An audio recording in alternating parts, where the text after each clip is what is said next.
During the General Committee meeting on November 15th, Barrie City Council deliberated on various items at the City Hall. Under the Accessibility for Ontarians with Disability Act, AODA, cities must make public spaces like parks accessible.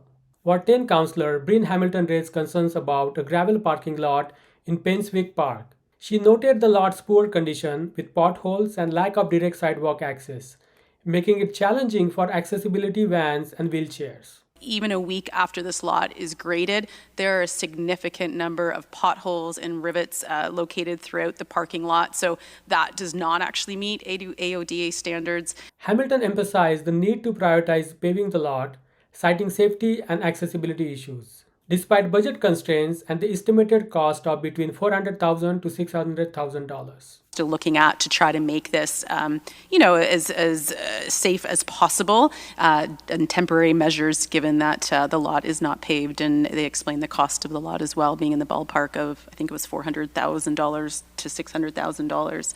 However, Mayor Alex Nuttall encouraged finding cost-effective solutions and urged council members to address specific ward issues within the broader fiscal framework of the city. At the end, the council decided to defer the discussions on the parking lot development to the next meeting of the Finance and Governance Committee for further deliberation. In another matter, Barrie City Council agreed to sell its shares of the Lake Simcoe Regional Airport to the County of Simcoe.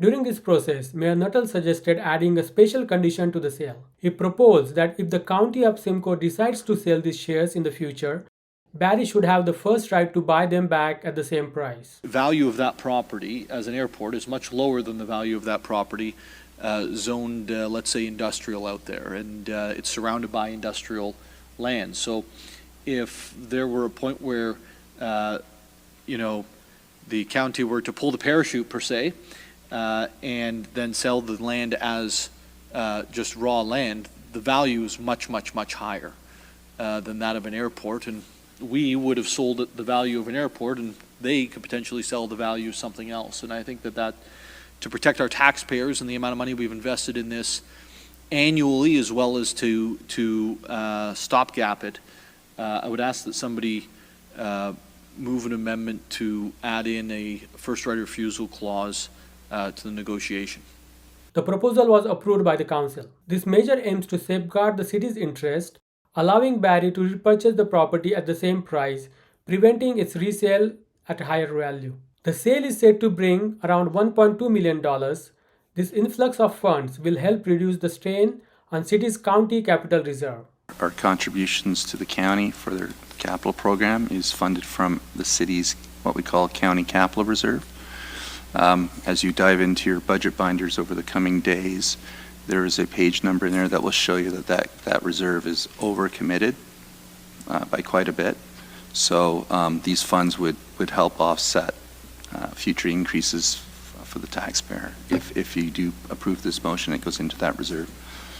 The largest piece of that, Councillor, is the development of affordable housing here in the city of Barrie, which I think our share is 40 some odd million, 50, 45, somewhere in there. It's significant, and if you may, can I just also say that now those can't be funded from development charges, which puts more pressure on this reserve.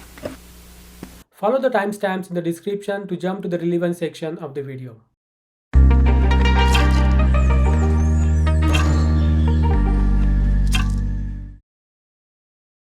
Councillor Hamilton, would you like to provide an update? Sure, and thank you, and through you, Mayor Nuttall, the Infrastructure and Community Investment Committee did meet on November 15th. There was two presentations provided, 101 type presentations concerning the water operations branch and also the wastewater operations. Very informative presentations, in fact. I think as a taxpayer, we sometimes take for granted some of the behind the scenes work and services that the city offers. So it was a great presentation highlighting some of the efficiencies and innovations. So just a huge kudos to staff. It was really eye-opening for me. We also received 3 reports from the committees: Arts and Advisory Committee, the Active Transportation and Sustainability Advisory Committee, and Communities in Bloom. And finally, there's one recommendation moved forward to tonight for general committee's consideration, and that's concerning Barrie's transit new network and vision. And that's that the Active Transportation and Sustainability Committee endorses the intake form to be included in the 2024 business plan concerning transit services in the Salem and Hewitt's plan areas. And I think this is just given the population growth in those areas to make sure that we're highlighting a bit of a gap right now with respect to transit services being offered. And that's that. Thank you, Councillor Hamilton, for the update. The motion is ICI 1, Barrie Transit's new network and vision, as described by Councillor Hamilton. Are we good to move past that? Is that approved on consent? Perfect. We'll now go to 5.2, the report of the Finance and Responsible Governance Committee, dated November 1st, 2023. It is to be received. Seeing no issues, Councillor Harvey, that's you. Thank you, Mayor Nuttall. So we met on the 15th of November. There was the 4 committee members present, along with 6 other members of council. First, we received 2 reports. First one was the report of the International Relations Committee, dated October the 3rd, 2023, and the other one was the report of the Investment Board, dated October 17th, 2023. The first motion that we discussed was a request for Barrie Transit to convert its existing continuous trip transfer system to a time-based transfer system. So essentially the motion was requesting an extension from the 75-minute transfer time up to 90 minutes, which obviously it passed and is here for further discussion and approval tonight. There was also a motion for the clerk to have a 1-year review of all advisory committees. And then the third item that we spoke about was a confidential matter in regards to a lease agreement at the Sadlin Arena. And obviously confidential directions were given by committee to staff to move forward with that. And that is my report. Thank you, Councillor Harvey. Councillor Kungle? Yes, thank you, Mayor Nuttall. With respects to that item and the minutes of that meeting, in alignment to past declarations, while I was not at that meeting, again, want to just identify I won't be motioning on receiving the minutes, as I do have an indirect pecuniary interest related to the tenants at the Sadlin Arena, as their foundation has given dollars to the charity I work for. Thank you, Councillor Kungle. Madam Clerk, I believe that the conflict is related to FRG 3 and FRG 4, not the minutes themselves. Thank you, Mayor Nuttall. Yes, they are. They would be referred to the 2 items that you just mentioned. Perfect. Thank you so much. With regards to FRG 1, that's approved on consent. FRG 2, that's approved on consent. FRG 3, that's approved on consent. FRG 4, that's approved on consent. We'll now move to the report of the Community Safety Committee dated November 8th, 2023. It's to be received. Are there any questions or comments? Seeing none, Councillor Morales, I believe that you have a summary of the meeting. Thank you, Mayor Nuttall. On Wednesday, November 8th, the committee met at 6:30, and the meeting lasted 34 minutes, and I would say for about 30 of those minutes, we talked about the Painswick Park parking lot asphalt. We talked about, do non-paved surfaces count as AODA standard? And if they do they count all the time or only if they're not washed out? And where we left it off was that Painswick Park, while a Ward 9/Ward 10/Ward 8 park, it's definitely a citywide park, destination park, and we would await information, which we did get from the GM of infrastructure.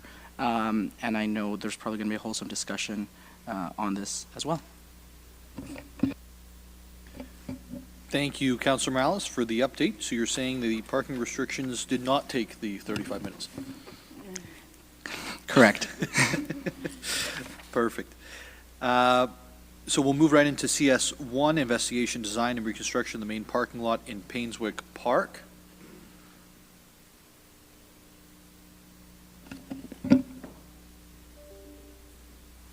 Councillor Morales? I'll hold it.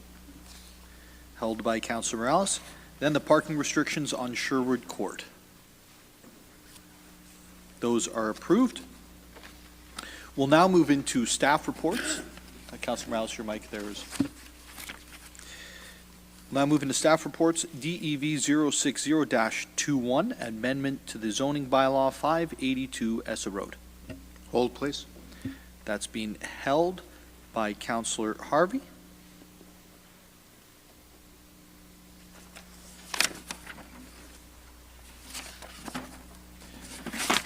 We're going to move on to DEV 061-23, the zoning bylaw amendment application 229 McKay Road West and 980 Veterans Drive in Ward 7.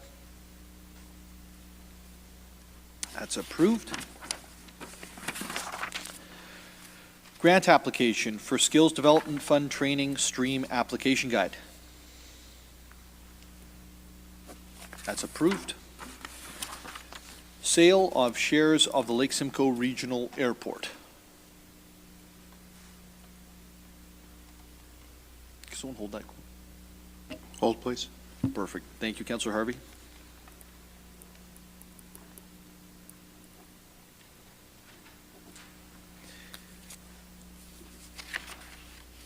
Request for exemption from the sign bylaw 2018-029 60 Mapleview Drive, Ward 7 has been deferred to a future meeting. So we'll move past that to LGL 004-23, the confidential potential disposition of land matter, city properties. Hold, please. That's held by Councillor Kungle. REC 004-23, the skate rental services agreement circle at the center outdoor rink, Ward 2. Hold, please. That's held by the Deputy Mayor.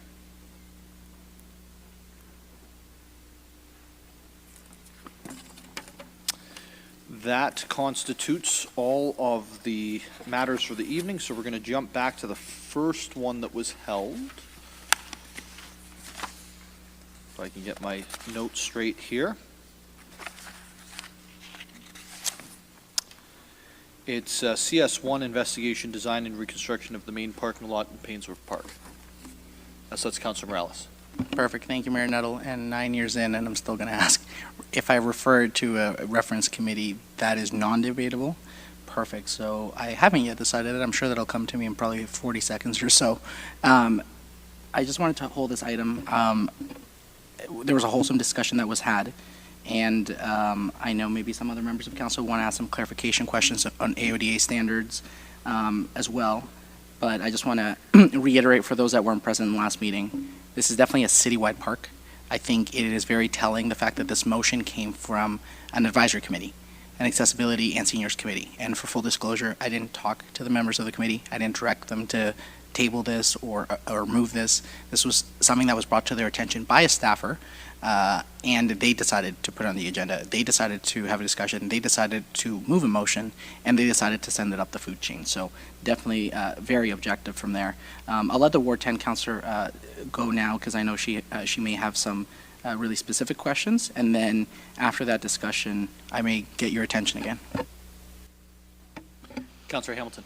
Thank you, and through your man, I will pipe in just because I've been looking at this parking lot, I feel like, since I've been elected now. While I was running, this was brought to my attention as somewhat of a concern, given that this parking lot is beside a school and is a gravel lot, and because the school doesn't have a kiss and ride program, it's often used for drop-off and pickup as well, and it was a bit of a chaotic situation there because cars just come and park and drop off. There's no lanes, and you've got kids walking through, and anyway, I think, some of these concerns were just escalated upon the completion of Painswick Park being done and becoming a AODA compliant park, a fully accessible park, and the use of that park has increased substantially. And as Councillor Morales has said, it's really become a citywide park to be used by all. And so since that point, the concerns and complaints have sort of doubled coming in regards to this parking lot. I know a number of us got letters, emails last night and this morning from a few residents as well, highlighting just some of the concerns from a safety and accessibility perspective.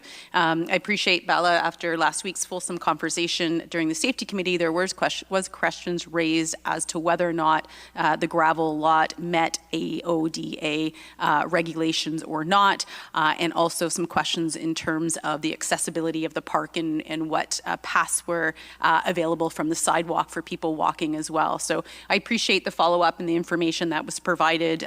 In gravel lots can be deemed AOAD compliant if they are firm ground and non-slip. And I did provide some pictures to council today just showing that, you know, even a week after this lot is graded, there are a significant number of potholes and rivets located throughout the parking lot. So that does not actually meet AODA standards. And I know Bella also pointed out that, you know, best practice is really to pave this lot. I think some of the concerns, just to be totally transparent, are where does this fit in the list of priorities? I think ultimately it would have been great had this, the cost to asphalt this been included in the larger project design, and it wasn't. So we've kind of left now having a lot right next to a fully accessible park, and it's just not fully accessible. I have been there, as I stated last week, with accessibility vans and wheelchairs, and it really is problematic. There's also no direct access from the sidewalk off Ashford to enter the park, so you actually have to cross this gravel lot. So it is an issue and is a concern. I know we're heading into budget right now, and there's no sort of bundle of money that we have to tap into to finish this lot, but I'm raising it because I do believe it is a significant priority. It is a safety concern. It has been raised by many, many residents, not just within Ward 9 and 10, but from all the different wards. They just come to Councillor Morales and I. So putting this forward tonight, I actually don't know if I've had any questions because I think staff has done a tremendous job following up from last week and giving us the answers that we needed, just looking at the accessibility, entry points and exit points of the park. And some of the measures that, again, because construction was just completed, some of the measures I think that staff was still looking at to try to make this, you know, as safe as possible, and temporary measures given that the lot is not paved, and they explained the cost of the lot as well, being in the ballpark of, I think it was $400,000 to $600,000. So I'll leave it at that. Yeah, I'll leave it at that. Thank you, Councillor Hamilton. Councillor Rietman. Thank you, Mr. Mayor. I'm inclined to support the motion as it stands, and the reason I do that is that the motion suggests that it be included in the 10-year capital budget, and that if funding is available next year, that we do it. And we can make that decision when we start ranking all the other projects that we have to do. And you know, I don't have to say it, but certainly Sunnydale Park, that parking lot also is in dire need of paving. So it seems to me that the motion as it is before us covers all of that. And I'm hoping actually that our staff can take a look at, rather than spending the $600,000, is there a solution here that we could do for $10,000 and pave a path or something like that, and that would get us so that it is ODA compliant, or at least it works for people that have disabilities. So that's sort of my thought on this one, and I very much appreciate the work that staff have done since our last meeting at this. Councillor Hamilton. If I can just follow up with that, you know, and I appreciate the sentiment, let's find some interim measures here, but at the end of the day, I think this lot needs to be paved, and I worry that if we put in some temporary measures, and I think staff are already looking at options to do that, I don't want this to be set on the back burner. So I do wonder if it makes more sense to refer this, and I know Councillor Morales is probably getting at this, to the Finance and Responsible Governance Committee, which meets next week, to look at how we can find the funds within the 2024 budget, perhaps looking within Ward 9 and Ward 10, and where we could perhaps reallocate funds. So maybe that's the best way to do it, to make sure this gets taken care of right the first time, and we don't delay the completion of this lot any further. Are there any other questions or comments? Councillor Harvey. Yeah, thank you, Mayor Nuttall. After the deep discussion that occurred at committee there last week, I took a trip over to see. Although I have been there a few times, I really didn't look at it as close as I did on Sunday when I was there. So I do have a few questions for staff. Now, obviously, only the upper half of the parking lot is paved, the lower half isn't. But of the upper area, there's 44 parking spots. 4 of them are Type 1 AODA certified parking spots, which, just for the viewers, so there's 2 types of parking spots. Type 1 are designed for the wider vehicles that may have a ramp that's coming off the side, so you've got more room for full wheelchair access to be able to offload, whereas a Type 2 is a little bit narrower for those that are using things like canes and walkers and such forth. Now, with the Type 4 spots that are there, is there a reason that they're at the far south end of that upper area opposed to the north end, which would be much closer to the park area, whereas they're right at a path that walks down behind where the first ball diamond and stuff is? So I'm just kind of confused as to why that was chosen as an area for the spots, and also, too, why only 4? Through you, Mayor Nuttall, to Councillor Harvey, I think the 4 was chosen on a typical mix for accessible parking spots. I think we use like typical guidelines in relation to AODA guidelines, and that's how we came up with the number. Could we do more? Absolutely. I think we could do more if we needed to. In terms of why they're there, I think we wanted to place it closer to one of the paths, and we chose the one on the western side. If we were to put more in, we could put some more on the eastern side. I don't think there was a rationale as to why it was put there.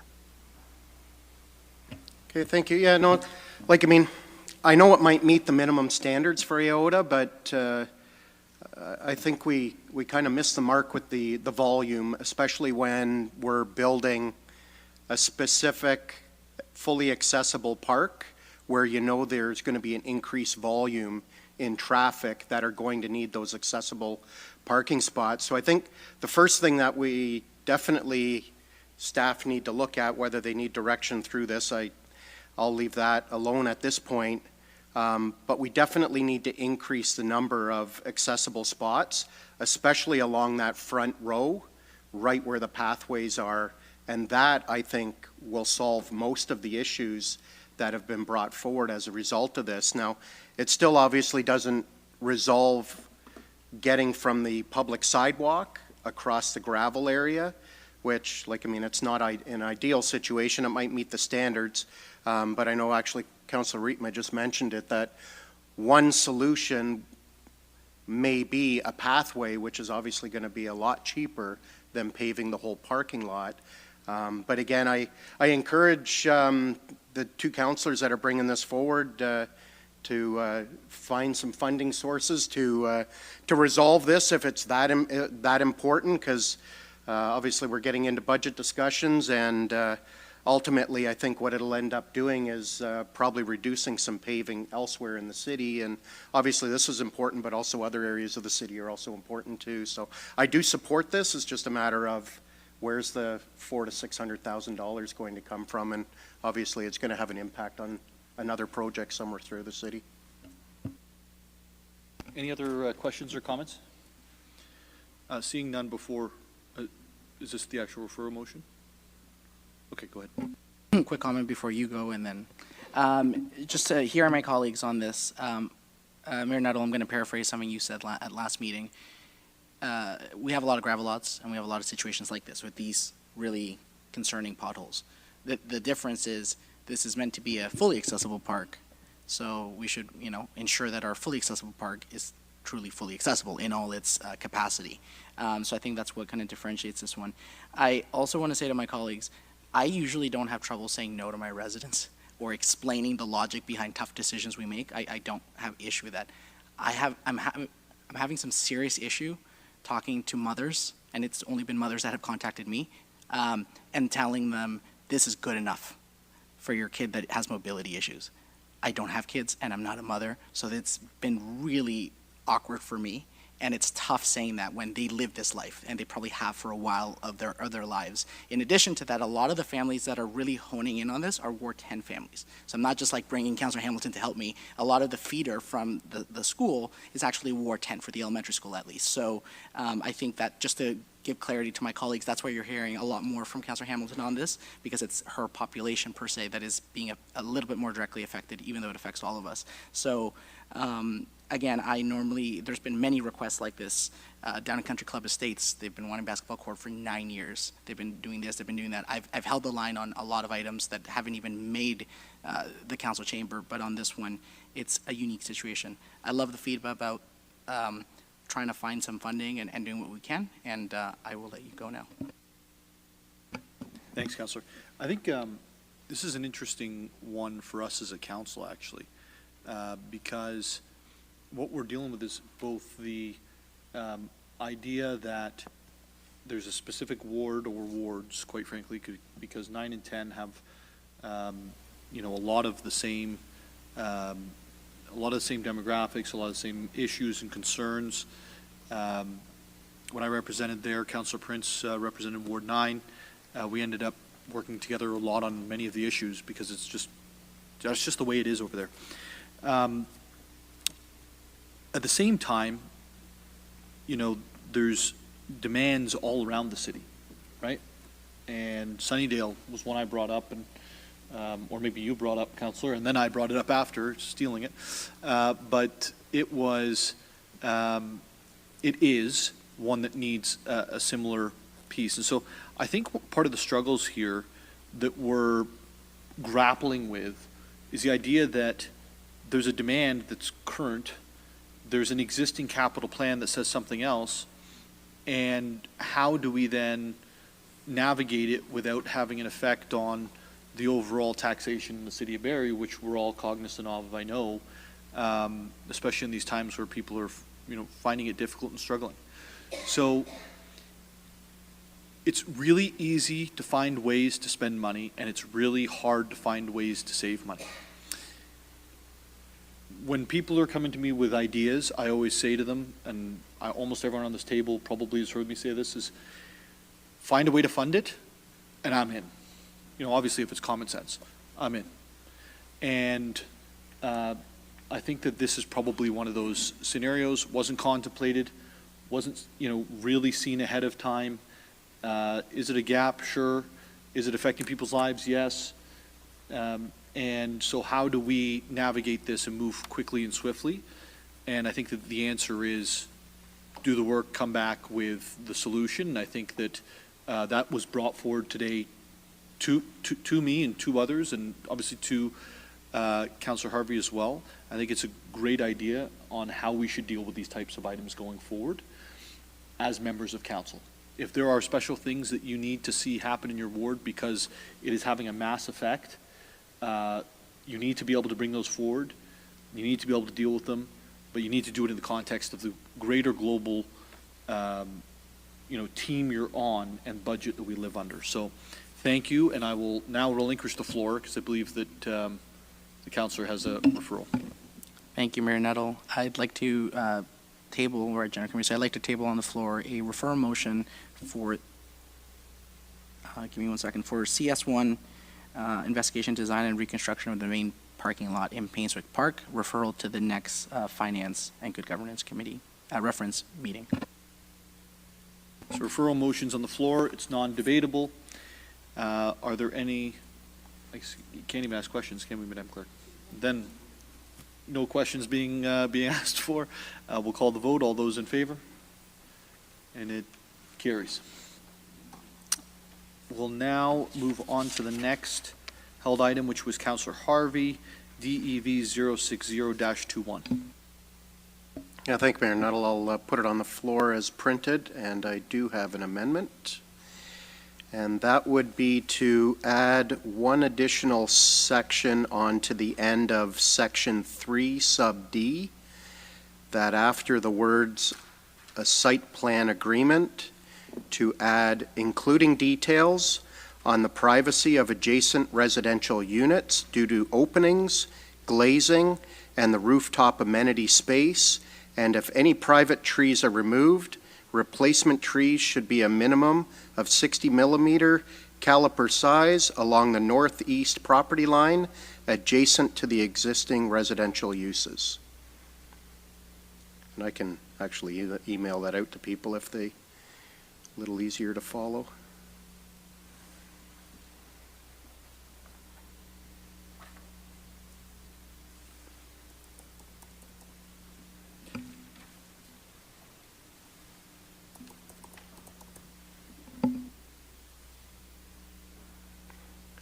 Well, you type faster than me, Councillor Harvey. It was a copy and paste. Would you like to explain? Sure, yeah, just to put a little bit of context to it, through further discussions with Ms. Banfield and her team involved in this project, and also some discussions with a few of the residents that are directly impacted behind the proposed building. There's been some concerns raised not only at the neighborhood meeting, but also at the public meeting in regards to privacy. And we did see some changes within the what was being presented from the neighborhood meeting to the public meeting when it came to some windows on that east side of the building, which obviously caused some concerns for the residents and their privacy in the backyards. And it's all about protecting as many of the mature trees that are along that side, so that way people can still enjoy their backyards without having to feel that someone's peering over on top of them. So that's essentially what it is. And I know we have had some issues in the past where just through the construction phase that trees get damaged and have to be removed, and this motion will also ensure that there's good-sized trees being replaced if that happens, and obviously staff will have full control over any of this that needs to take place to be able to fulfill this amendment. Are there any questions or comments from members of council? Seeing none, all those in favor of the amendment? It carries. And on the main motion as amended, any questions or comments? All those in favor? Councillor Riepma for sure. Had his hand going up quickly. That is approved. And we're going to move to Deputy Mayor Thompson. Oh, sorry. I was going to say, can we skip that because we got to go to camera for it and then go to this one and then come back. I also asked Councillor Harvey to hold the sale of shares of the regional airport. I'll put it on the floor as printed and turn it over to you. Thank you. Mr. CAO, in regards to the sale of the shares to the County of Simcoe, is there a possibility that if the county decides to sell the property, that we can have a first right of refusal to purchase back based on the same calculated purchase price or share price? To you, Mayor Nuttall. I would offer for General Committee that a right of first refusal was not part of the negotiation up until now, but based on conversations with you late today, I did solicit feedback from the county as to whether they would be at least open to having some sort of avenue should council wish it. They indicated they're open to it. There certainly are some restrictions around it. In fact, County Council has already approved their side of the deal. But I think if it's General Committee's desire, if you give me that direction tonight, we can probably come back with some options in advance of council before it's finalized, if that works for you, Mayor Nuttall. Yeah, thank you. I think for members of council, I wanted to, and members of committee tonight, sorry, I wanted to make sure that if we're releasing our ownership in it, it's not just then turned over to the private sector at a much higher number. I think that this, I certainly trust the county, but at the same time, you never know when the situation changes in 6 or 12 or 18 months from now. If we have a fail-safe, if you will, in place, then it can't be flipped over at a higher value. And so the question that I think you would ask is, well, how would that happen in that short time period? When I look at it, and I'm neither an appraiser nor a real estate professional, neither am I somebody who runs airports, but the value of that property as an airport is much lower than the value of that property zoned, let's say, industrial out there, and it's surrounded by industrial land. So if there were a point where, the county were to pull the parachute, per se, and then sell the land as just raw land, the value is much, much, much higher than that of an airport. And we would have sold at the value of an airport, and they could potentially sell the value of something else. And I think that to protect our taxpayers and the amount of money we've invested in this annually, as well as to stopgap it, I would ask that somebody move an amendment to add in a first right of refusal clause to the negotiation. I'm on the board now. Oh, you're on the board? Yeah. Okay, perfect. I should know that. You were testing me. Yeah, exactly. I'll put that on the floor as spoken by you. Madam Clerk, is that, Yes, thank you. And I don't have to speak to it. you wanted to speak to it? Or No, I said I don't have to speak to it. Sorry. Would anyone like to speak to it? Okay, then we'll call the vote on the amendment. All those in favor? That carries. And then on the main motion as amended, Councillor Harvey. Yeah, thank you, Mayor Nuttall. Just wanted to say a few words. I was actually very happy when I saw this on the agenda, to be quite honest with you. I know I was on the record the last time we had to sell our 50% shares, that I personally thought we should have sold everything at that point in time, because obviously we couldn't afford to continue being a partner in this airport because of the massive expansion that was going to be taking place, and that's the reason why we sold that other 50% a few years ago. And I'll be quite honest with you, if you look across the province, there's no municipal airports that are actually making any money. So this is a money pit that I think we're getting rid of, and we're doing the residents some good here. And in the end, it'll actually put just over $1.2 million back into the coffers that'll end up going into our reserves. So I think this is good for both sides, and I do really appreciate the amendment that was proposed by yourself to protect the interests in the city. Thank you. Councilor Morales. Thank you, Mayor Nuttall. One very quick comment to those that missed it. The media asked me at the end of last week for a quote on this, so I'll reiterate it and expand a little bit. To me, this is a realignment of our residents' taxpayer dollars, meaning we realign it for Barrie initiatives or realigns it for themselves.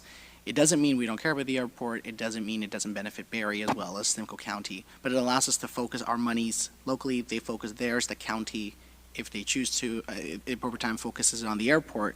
So we still get the spin-off effects and the economic development effects of investments in the airport, but we can now refocus the monies here. And what excites me, Mayor Nuttall, is this council has a lot of vision and has a lot of plans to do a lot of big things.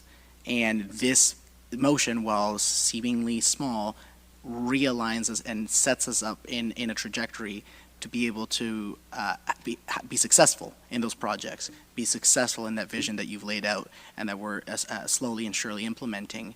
And I think we're going to be better for it, while still allowing Oral to do their thing in a way that we can all benefit from. So it's a win-win in my eyes. Thank you, Councillor. And now, Councillor Riepma. Thank you, Mr. Mayor, and I agree. I think that it's very appropriate for the county to own the airport, and it's very appropriate, I think, for us to sell our shares in it. I just had one question, and maybe that's to Mr. Miller. The motion says that the funds are going to be transferred to the county capital reserve. What do we use that reserve for? Through you, Mayor Nuttall, to Councillor Riepma. So if you recall, our contributions to the county for their capital program is funded from the city's what we call county capital reserve. As you dive into your budget binders over the coming days, there is a page number in there that will show you that reserve is overcommitted by quite a bit. So these funds would help offset future increases for the taxpayer. If you do approve this motion, it goes into that reserve.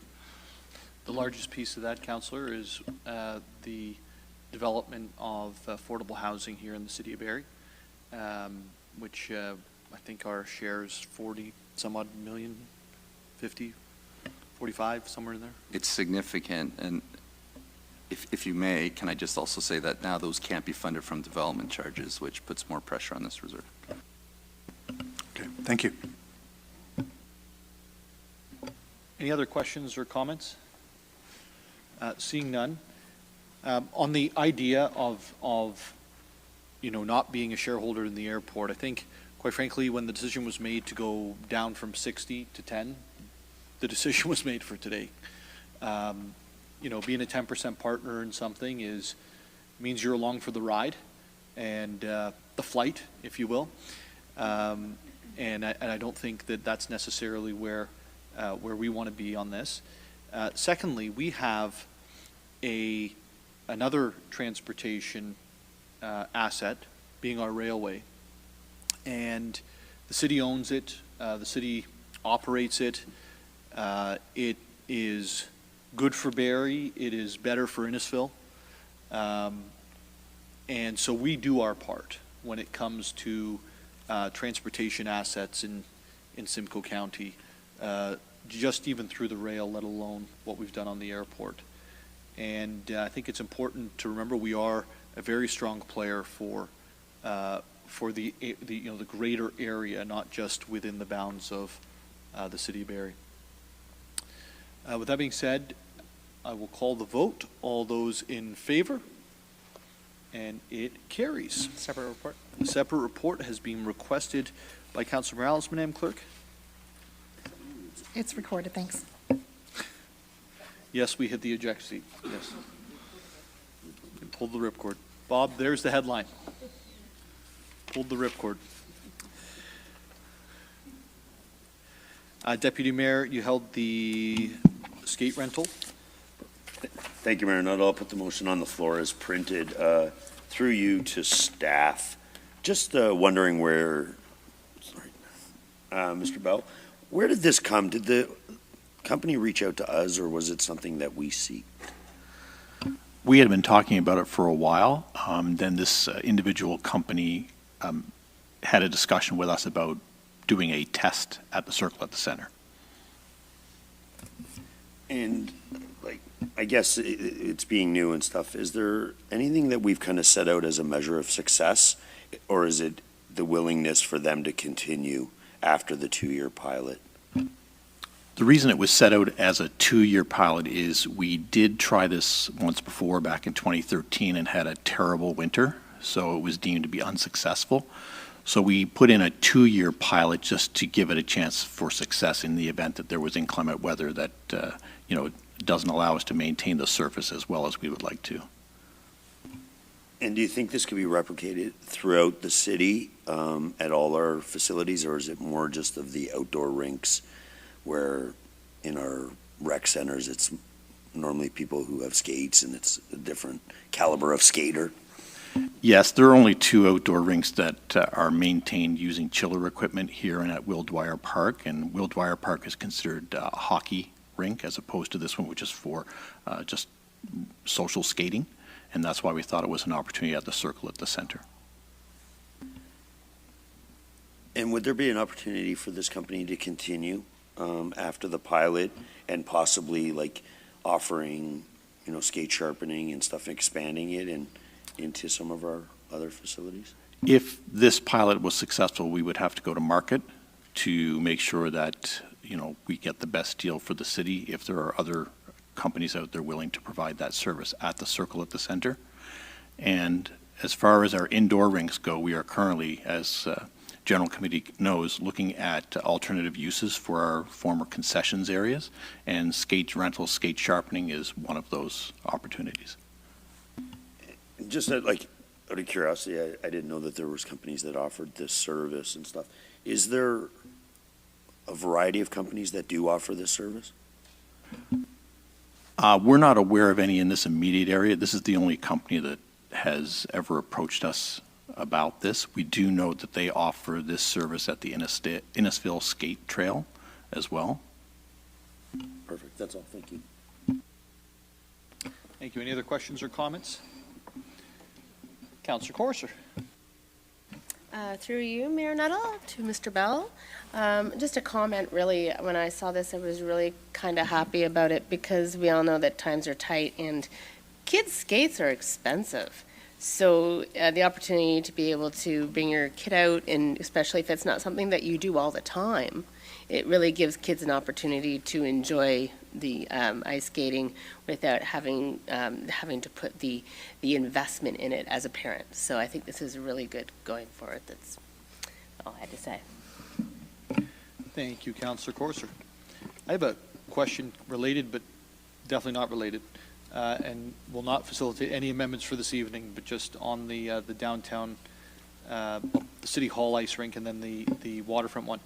Have we ever contemplated adding logos into the actual surfaces to raise money to keep the, to make them, you know, neutral in terms of cost?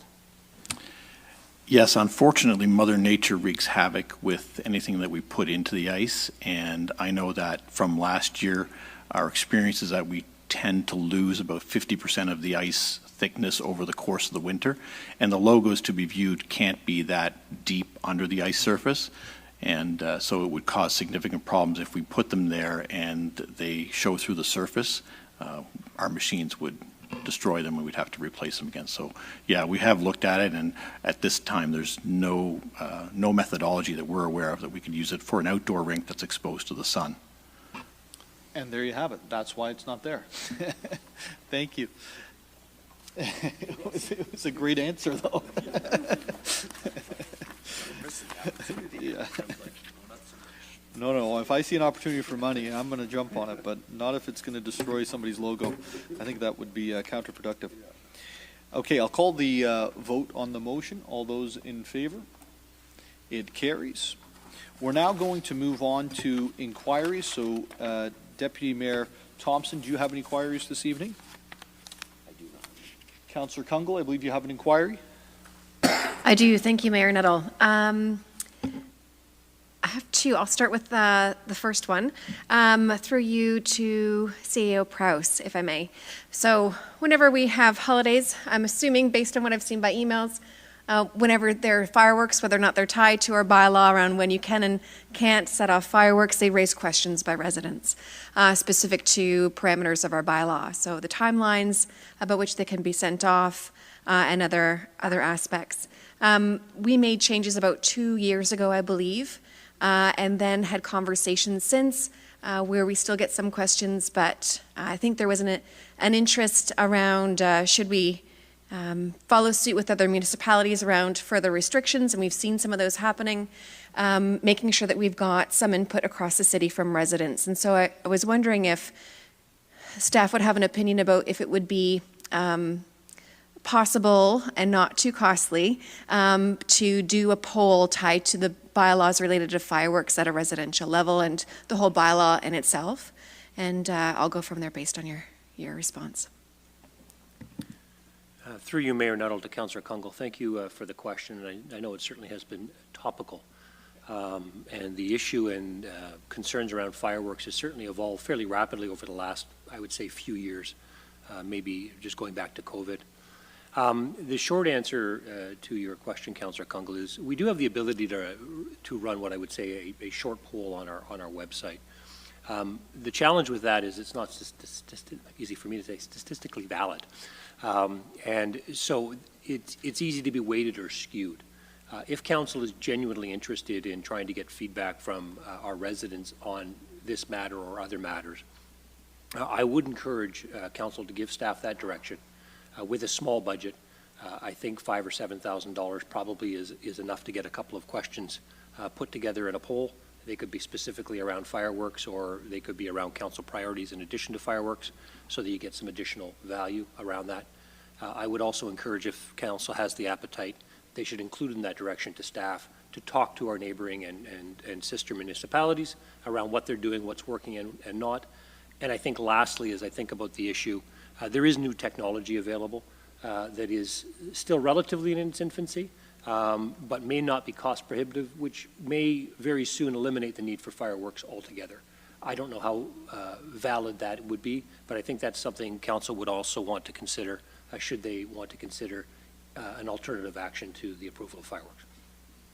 Thank you, I appreciate that, and I'll take that away, but to your points, I'm not sure about other members of council, very interesting pieces. I'm seeing some countries are going soundless fireworks, some are using, be it drones or other lighting initiatives and or with music, and so I think the whole conversation has shifted to about how do we balance environmental cost, but also enjoyment overall, and some things have shifted. So I will take that away and craft a motion. My intention is to bring back a conversation to General Committee and then see how we could at least direct staff to gather some information, but perhaps if we do take a step forward, I'd love to see some type of reasonable approach to gauging the interest of residents across the city. Yeah, thank you, Councillor. And I want to be, always want to be transparent. This is something that is not just showing up this week. Something that Councillor Kungle has brought up much earlier in the year. Members of Council, I actually didn't pull the trigger on a poll that I was going to do, which was going to be incorporated in as well. So I think it is worthwhile getting the information. And if you ask my 10-year-old at 1 a.m. on Sunday night if it was worth getting the information, he would tell you yes. And I will leave it at that. Other inquiries? Thank you, Mayor Nuttall. Sorry? You have a separate inquiry? Sorry. Just so I don't lose the floor, if I may, I had a second inquiry of both staff, but also to you, Mayor Nuttall, and so sort of put you on the spot, and you don't have to answer it now, but the conversation that we had with respects to Painswick and budgets and finance committee and other aspects, and then in the previous week where we talked about the budget process and the new mayor powers. So I'll frame it as a question to you, Mayor Nuttall, but then to Mr. Millar, if it sits there too, is maybe it's not that useful of a tool as things will change around who informs the budget and how that gets set, knowing that this is a bit of a different year. But when we think about conversations and building cases and finding money for different things that we feel are important, be it in our wards or to the benefit of the city, I can't help but think of how valuable a decision-making framework would be around risk, accessibility, safety, value for money, return on investment, and where that comes into play when we are dealing with all these different demands. And so I'm not sure if, maybe it would be felt to be not valuable because our budget process, I think, will be changing after this year. But in general, knowing that there is an appeal process that's tied in to whatever the mayor chooses and feedback, I'll give it to a comment, but hopefully it's something to consider, is it'd be lovely to know that if there are things that are, of course, competing interests, what is the lens that we're taking tied to prioritizing what does and doesn't get funded in a given year, and if there is something tied to a framework that might help better support future decisions and or decisions as we go forward. So more of a comment, but I wanted to open the floor as a question to say, could you consider a decision-making framework or some type of tool that might help us as we go forward, whether it be this year or in the following years, that may help us to understand how decisions are being made in the framing for those decisions? So in terms of this year, Mr. Miller, the capital plan, I think, is what you're referring to. Mm-hmm. When the capital plan's being brought forward, are the items that were outlined by Councillor Kungle taken into consideration in terms of life cycle, accessibility, all of the other things?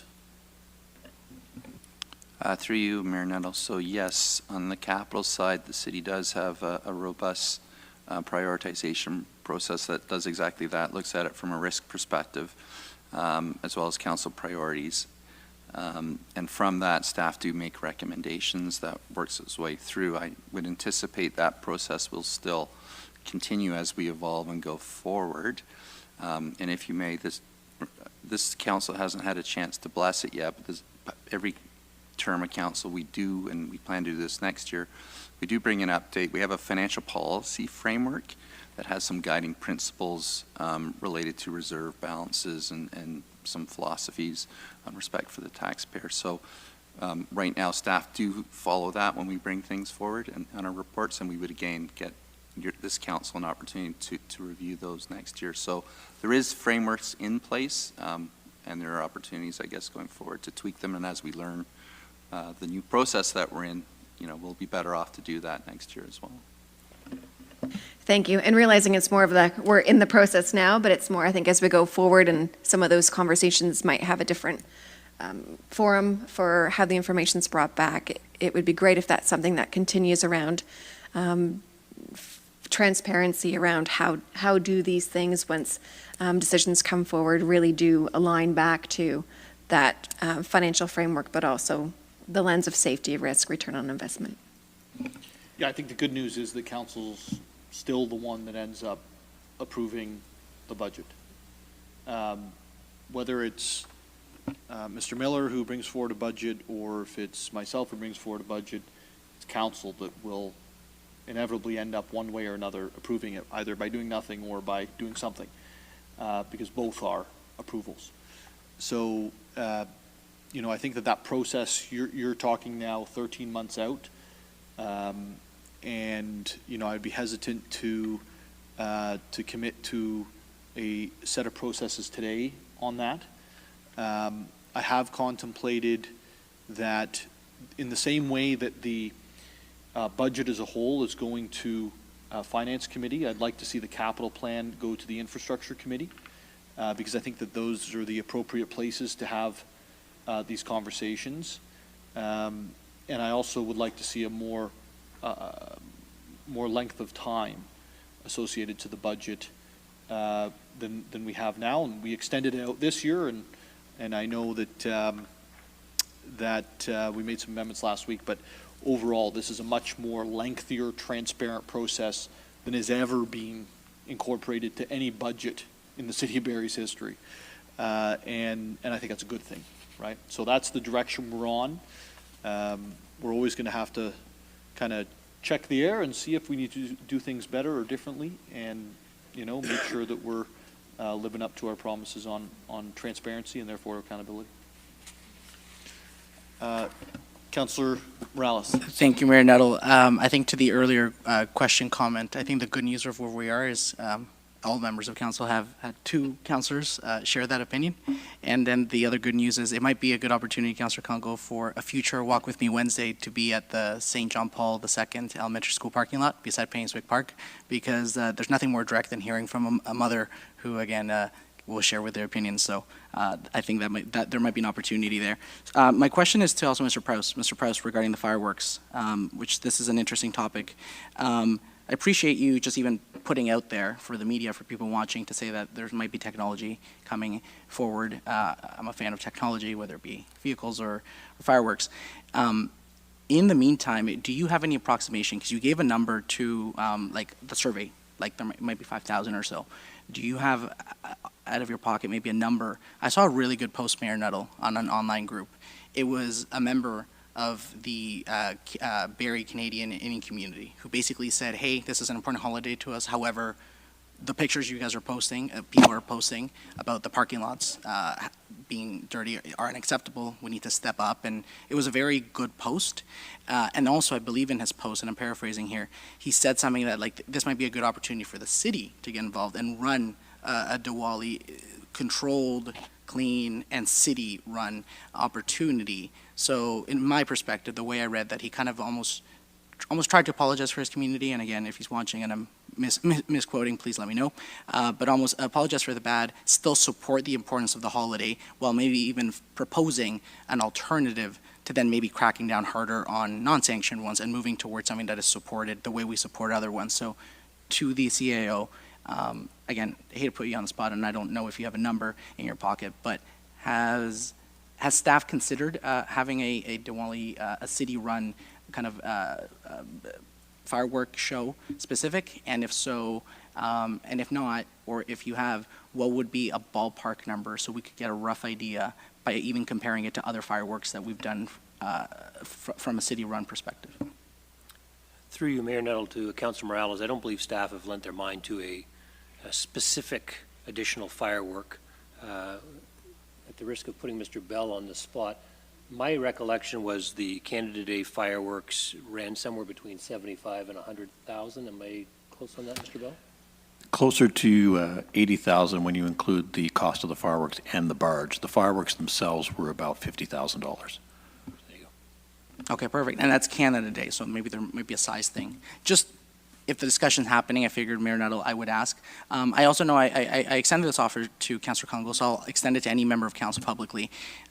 If anybody wants to have a conversation with Mayor Patrick Brown out of Brampton, please let me know, and if you don't already have his contact information, I'll connect you as appropriate. And here's why. The City of Brampton did a ban, and I corrected a link that I sent to council, but even with bans, bad behavior still happens. And there's video proof of that, not just anecdotal. I thought it was just anecdotal, and then video proof emerged. So bans sometimes usually don't work, and sometimes it actually incites people to do it worse because they're like, you're banning me and this is important to me. Does the city not get me? And they almost kind of double or triple down. So I think the best person to ask is a person who was behind the ban, which is Mayor Brown, and has experienced both pros and cons, and maybe we can arrive at a better solution based on his experience from there. So that offer is open to any member of council. Wonderful. Thank you, Councillor Morales. Any other questions and inquiries? Seeing none, we'll move to announcements. Deputy Mayor Thompson. I have none. Has no announcements. Any other announcements around the table? Seeing none. I have a few. I have to be honest, it's going to take a few minutes here, so I apologize, but such is the responsibility. I'd like to proclaim November 16th as Pancreatic Cancer Day and November 17th as World Prematurity Day. I'll be hosting a Mayor's Town Hall on November 22nd at 8 p.m. in the Council Chamber to receive public input concerning the City's official plan and the recent modifications provided by the provincial government. To learn more or to register to speak, visit barrie.ca/official plan. The Ministry of Transportation, MTO, continues construction on Essa Road, Highway 400 interchange. The next ramp closure will occur November 20th to 25th at the westbound Essa Road to southbound Highway 400 ramp. For more information, visit barrie.ca/Essa Road and Highway 400 overpass replacement. To kick off the holiday season on Saturday, November 18th, the following is happening in downtown Barrie. At 10 a.m., the Noella Festival starts, featuring entertainment, family programming, and horse-drawn wagon rides. At 5 p.m., the Barrie Chamber of Commerce's Santa Claus Parade, which will run from Lakeshore, north of Tiffin Street to Toronto Street, then east on Dunlop Street to Mulcaster. At 5:45, the Noella tree lighting and fireworks will take place, followed by a performance by My Son the Hurricane. The City of Barrie is seeking public feedback for future playground improvements at the East Bayfield Park, 99 Hanmer Street East, and the East View Community Park, 453 Grove Street East. To provide feedback on these projects, please visit buildingbarrie.ca. The next Finance and Responsible Governance Committee and City Council meetings will be held on November 22nd, 2023, followed by our Town Hall with regards to the official plan. The circulation list for November 8th, 2023. Are there any items? Councillor Kunkel. Thank you, Mayor Nuttall, and it's probably just a couple of questions specific to your reference to the East Bayfield and Eastview Park. And if I may redirect, I guess, a question to Ms. Rebecca James Reed. I love the approach to this. As Mayor Nuttall commented, right now, as of November 13th, both those parks opened up into a kind of a digital feedback for residents, and that's open until December the 1st. In that circulation list memo, as always, I believe we kind of do that communication to, I believe, residents, including the schools. So I'll talk about East Bayfield Community Park because it's in the ward, within 300 meters, I believe. But noting that it includes the dome, it is a city facility that's much broader than perhaps the usage of residents in the area. Are we also maximizing our social media, and or are there other ways in which we can complement, making sure people don't think if you didn't get a letter for feedback, we still value the feedback and getting this out to maybe a broader audience? Thank you for the question, Councillor Kungle. Yes, absolutely. We've put this very broadly out to the community. There's a press release. There's information on our social media. It's on our website. There's things that you'll see in the hallway, our facility monitors, which are also at the rec centers. So we are trying to do a very broad approach to getting the message out to. We want the consultation. Great, thank you. And I was going to ask about the rec center, so that's perfect. And I guess my comment on that would be just to fellow members, if I could encourage you, if you have a moment, to also put this on your social media and share it, because it is two great city spaces where we've seen new pickleball courts in Mr. Councillor Rietma's ward, as well as a community garden and other aspects tied to playgrounds. So while the scope is about playground improvements around the concepts, materials, and features, it would be great to make sure that that's something we can all share forward in our communications with our wards. Thank you, Councillor. Any other items related to the November 8th, 2023 circulation list? How about the November 15th, 2023 circulation list? Seeing none, we will now move into closed session to discuss the confidential staff report held during the consent agenda concerning the disposition of, or potential disposition of, land matters, city properties. Can I have a motion to move into closed session? It's moved by Councillor Corser and seconded by the Deputy Mayor. Do I need a vote for that, Madam Clerk? All those in favor moving into closed session? And it carries. That was the update from the City Hall. Thank you for watching.